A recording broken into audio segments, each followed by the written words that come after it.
Lovely to speak to you today, and congratulations on a fantastic new series of The Wheel of Time. Thank you so much. Lovely to chat to you as well. So, for those that are kind of new to it, maybe, or even fans that are coming back into the second series, can you tell us a little bit about what they can expect this time round of The Wheel of Time in this season? Yeah, so kind of at the end of kind of season one, kind of Rand kind of realizes he's kind of the center point of this whole kind of philosophy and kind of like and where he stands. But I think coming into season two, there's a little bit of a time kind of jump, and all our main characters have been like separated, essentially. So there's kind of like separate journeys throughout season two, and I think in particular for Perrin, he kind of finds himself with this sort of almost like military army on horseback, kind of looking for the horn, hunting for the horn really. And yeah, I think there's an individual kind of quest that happened this season rather than all of the gang being together as we see in season one. And what's it like, obviously, for you coming back as Perrin? Wolves are obviously, valuable allies to you, and as like a wolf brother, what can you see that story arc kind of playing out? Can you tell us a little bit more about the yellow eyes that come in a little bit more in this season? Yeah, I think in season one, it's kind of like he's a bit like, I don't know what's going on here. There's a few changes and there's no kind of real understanding of how he's changing and why. I think in season two, what's quite cool is he starts to, on his quest throughout it, he bumps into kind of different characters and different kind of scenarios which make him question and understand things about his identity, and his relation with wolves is definitely explored a lot more through the animals and through different characters. And I think, yeah, he starts to kind of understand why these things are changing around him and why his kind of like innate nature and these lessons to do with violence and his kind of animalistic tendencies that we kind of saw in season one, but why they might be so apparent within him. Yeah, and I believe you start getting a few visions as well, kind of future, past.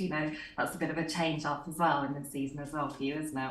Yeah, it's cool, man. I think, like you said, in season two, there's some big changes, and I think there's like, yeah, there's these things that kind of happen, and I think he doesn't really fully understand what's happening to him, the things he's seeing, and his sort of senses changing. But I think what's really cool, like I said, is throughout the season, he starts to kind of understand a little bit more about these changes and why they're happening.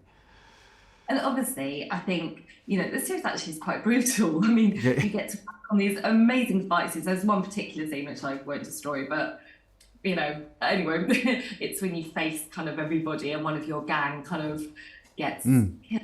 That's a little bit harsh, but what's it like kind of working on those and also working with the choreographer Scarlett in those scenes as well? It's amazing, man. I think Thomas came in at season two, and I think the level just went up, man. I think across all the board, I think the costumes, hair and makeup, and stunts alongside that, I felt that there was a kind of a new kind of standard for what we kind of wanted to see. I think if the world was going to get bigger, then the kind of the violence and the action and scale of those kind of things had to match that. And I don't know, Thomas had a really cool way of showing kind of action. I think Perrin in particular having quite I don't know, a torn relationship with violence. I think kind of showing him within and around surrounding violence and not being able to escape it was quite a cool way. But it took a lot of time, and the movement, in whether it be through fighting or like channeling and stuff like that. Scarlett is incredible, and our stunts team are amazing at kind of showing those sequences. And yeah, the choreography is incredible. There's a lot of night shoots, and it was quite tiring, but I think it looks really cool. Yeah, and talk about the shooting. I mean, obviously you were in location back again in Prague. What was that like? Because I mean, I think that actually you build these sets and you walk into this, it's like this whole world. But I believe there was rumours that it was filmed a little bit in Marrakesh and other places. So what were those locations like? Yeah, so we kind of we filmed in Morocco towards the later part of the season, which was amazing, and it really kind of felt like the characters had sort of gone somewhere on a journey. I think in season one there was a few kind of locations that kind of might have fallen through because of COVID and those kind of restrictions and stuff like that. And I think what's amazing is you really feel like the characters are physically in different places, and the geography of going to somewhere like Italy or Morocco like we did this season, it just makes a huge difference, and it gives the world that is so expansive the scale it deserves. And yeah, I think filming the sets, like you said, it's kind of mind blowing. They'll build like a village for like a week, and I'm just like, how is that possible? But it's amazing, and so much of your job is done for you when you walk into a small village or a town or a kingdom, and it's all built. It's kind of cheating, really. You don't really have to act, and yeah. And I think Thomas, again, coming in at the start as a director, just set a level of kind of detail. I think even to the background, you know, the essays all look stunning, and the worlds that all lived. It looks lived in. It looks like the characters have been there for months, rather than just sort of like being there for that day of filming. Like all the costume looks broken down, and the hair and makeup. There's a maturity to it, and I think sort of Thomas, Sharon, and Davina have done an amazing job. Yeah, it just feels very authentic as well, doesn't it? So obviously there's a rumour swirling of a romance with, probably going to pronounce it wrong, Fel Bashir in the series. I have not personally got to go and watch all those episodes further in, but can you sort of tell me, is there any kind of romantic journey for you in this season? Interesting. I think very much so. You know, I think he's very much grieving still in this season. I think he's yeah, I think he's still, the weight of what's happened at the start of season one is still very much there. I think he has to kind of come to terms with it a bit more, and I think he has to kind of like face kind of his actions, and a few characters make him question violence and that specific act, and was it kind of an animalistic side to him, or is violence something that he can even navigate? But I think yeah, I think it'll be interesting to see if he has any sort of like moments like that. But I think yeah, that character in particular, I have to stay stumm about. Fair enough, fair enough. And so obviously you come back quick, and there's a brilliant ensemble cast, and there's obviously a lot of newcomers that keep things fresh as well. Were there any sort of amazing moments, or you know, special moments that stood out for you on set this time around?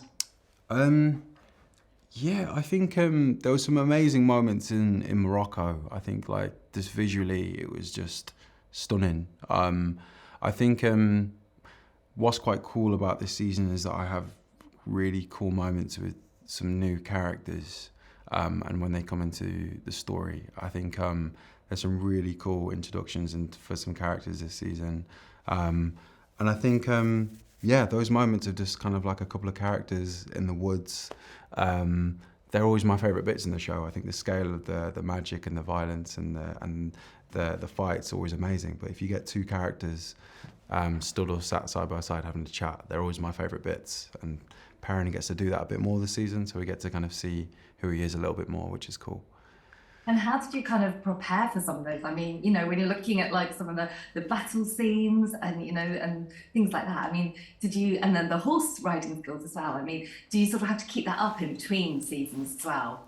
Yeah, no, I mean, horse riding, no, we kind of like Petra kind of, who kind of has been there from season one when, I mean, I didn't know how to even like ride a horse anyway. She's been there throughout the seasons, and yeah, we kind of came back in season two and we kind of did like kind of a little kind of training camp again. And I think what was quite cool is, you know, we did quite a lot of horse riding in season one, but I think actually sometimes when you look at these massive wide shots and stuff, you can't actually always see who's doing it and all this kind of stuff. But I think Thomas got these really cool shots where you just get a car, put a camera on the side and tell you to go as fast as possible. And it's just wicked, man. It's wicked. And yeah, those kind of skills and the training, the stunt training that we had to do, especially for the start, it was demanding and it was quite tough, but it was wicked. And I think if it doesn't feel challenging, then it doesn't probably feel like it's getting any bigger as a show. So yeah, it was good. Oh, well, thank you so much for talking to me. Sounds lots of fun, and it's a brilliant series. So Thank you so much. Enjoy it as much as I did. Thank you so No, much. thank you so much for your questions. Thank you. Bye. Bye.